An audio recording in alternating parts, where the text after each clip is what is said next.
Kisah penampakan jin ular di masa Nabi Muhammad SAW. Diriwayatkan dari Abu Darda bahwa dahulu Nabi Muhammad pernah menjelaskan bahwasanya makhluk jin diciptakan menjadi 3 bagian. Sepertiga dari mereka yaitu anjing, ada yang ular, dan juga tempat terjelek di bumi. Lalu sepertiganya lagi yaitu angin yang berbisik, dan sepertiganya lagi tak jauh berbeda dengan manusia. Makhluk jin ada yang memperoleh pahala dan ada yang memperoleh siksa. Sedangkan manusia juga dibagi menjadi 3 macam. Sepertiga dari manusia punya hati tapi tak bisa memahami, punya mata tapi tak bisa melihat, dan punya telinga tapi tuli. Sehingga manusia seperti ini lebih sesat daripada hewan ternak. Lalu sepertiga manusia ada yang punya badan seperti manusia tapi berhati setan. Sedangkan sepertiganya lagi yaitu manusia yang memperoleh keteduhan di hari yang tak ada lagi keteduhan kecuali keteduhan yang diberikan Allah SWT, yaitu pada hari kebangkitan. Banyak sekali sifat-sifat jin. Bahkan dari mereka punya kemampuan yang hebat, seperti bisa melayang terbang di udara dan bisa juga menempuh perjalanan yang jauh hanya dalam waktu yang sangat singkat. Seperti halnya kisah yang terdapat dalam Al-Quran surat An-Naml ayat 38-39. Pada ayat itu menjelaskan tentang pengakuan jin ifrit kepada Nabi Sulaiman bahwasanya ia bisa memindahkan singgasananya Ratu Balqis dalam durasi singkat, yaitu sebelum Nabi Sulaiman berdiri dari tempat duduknya. Selain kelebihan di atas, jin juga memiliki usia yang panjang. Kemampuan lain yang dimiliki jin adalah bisa menampakkan diri kepada golongan manusia dengan berbagai macam bentuk dan rupa. Maka tak heran jika kadang-kalanya jin-jin menampakkan wujudnya untuk mengganggu kita, seperti menampakkan diri berwujud pocong, kuntilanak, genderuwo, maupun menjelma dengan wajah seorang yang telah mati. Itulah setan-setan yang berasal dari golongan jin.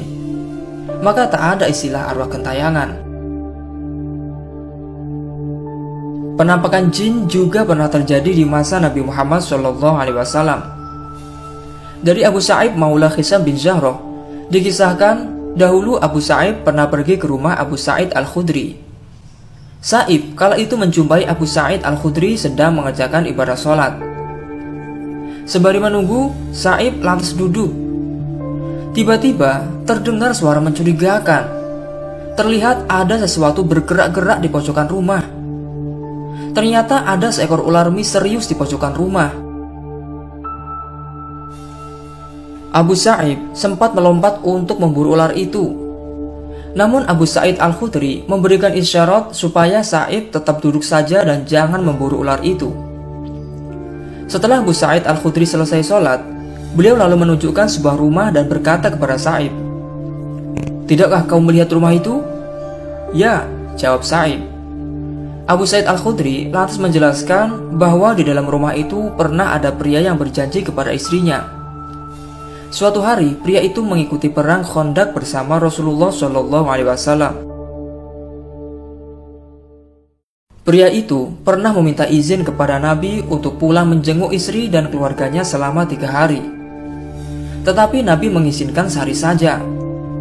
Nabi lantas bersabda kepada pria itu, "Bawalah tombakmu, sebab diriku khawatir akan terjadi sesuatu kepadamu."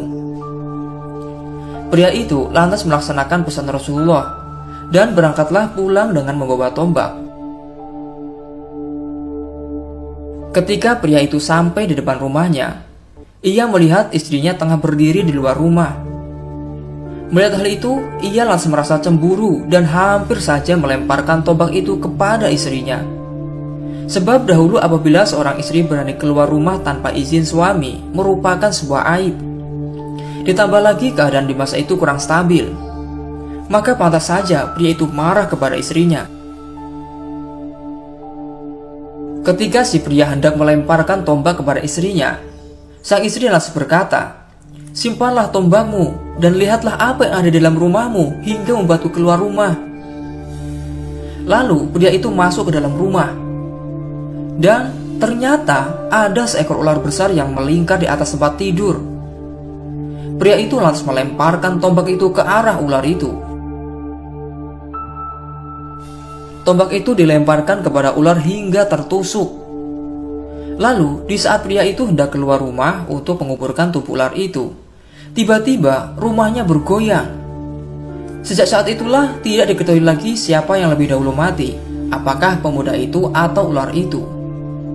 Kemudian peristiwa tersebut diceritakan dan disampaikan kepada Nabi Muhammad SAW.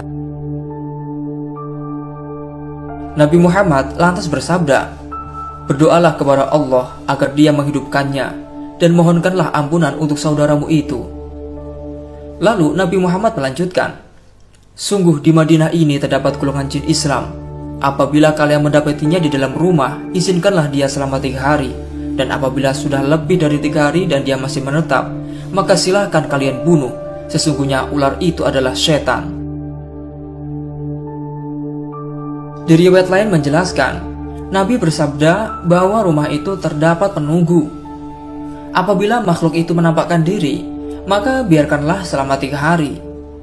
Namun apabila setelah lewat batas waktu itu, makhluk itu tak kunjung pergi, maka Nabi memerintahkan untuk membunuhnya karena makhluk itu adalah jin kafir. Nabi juga bersabda, "Pergilah dan kuburkanlah pria itu." Kesimpulannya adalah bahwa Nabi berpesan kepada kita untuk memperingatkan dulu kepada ular yang nampak di rumah, terutama di kota Madinah, sebelum membunuhnya.